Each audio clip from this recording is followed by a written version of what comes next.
Subscribe कीजिए AQ take Hindi channel को और दबाइए इस बेल बटन को टेक्नोलॉजी वीडियो सबसे पहले देखने के लिए।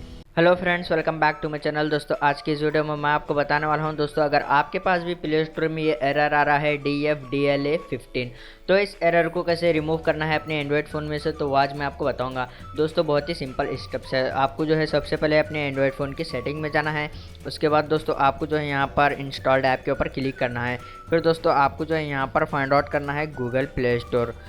उसके बाद अभी यहाँ पर मैं गूगल प्ले स्टोर ओपन कर लेता हूँ। उसके बाद आपको जो है यहाँ पर गूगल प्ले स्टोर का क्लियर ऑल डाटा के ऊपर क्लिक करके ओके कर देना है। फिर अब मैं यहाँ पर बैक आता हूँ। उसके बाद दोस्तों आपको जो है अपने गूगल अकाउंट को रिमूव करना है अपने एंड्रॉयड फ़ोन में से।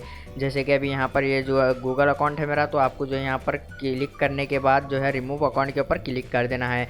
तो आपका अकाउंट रिमूव होने के बाद आप अपने फ़ोन को जो है एक बार रीस्टार्ट कीजिए। फिर उसके बाद आप अपने फ़ोन में जो है गूगल अकाउंट जो है ऐड कर लीजिए। फिर आपकी प्रॉब्लम जो है वो सॉल्व हो जाएगी। दोस्तों इस तरीके से इस एरर को रिमूव कर सकते हैं आप अपने एंड्रॉयड फ़ोन में। अगर आपको ये मेरा छोटा सा वीडियो पसंद आया तो प्लीज़ लाइक करें, शेयर करें, और अगर आपने हमारे चैनल को अभी तक सब्सक्राइब नहीं किया तो वीडियो के नीचे जो रेड बॉक्स में सब्सक्राइब का बटन है उसके ऊपर क्लिक करके सब्सक्राइब करें। मिलते हैं नेक्स्ट वीडियो में।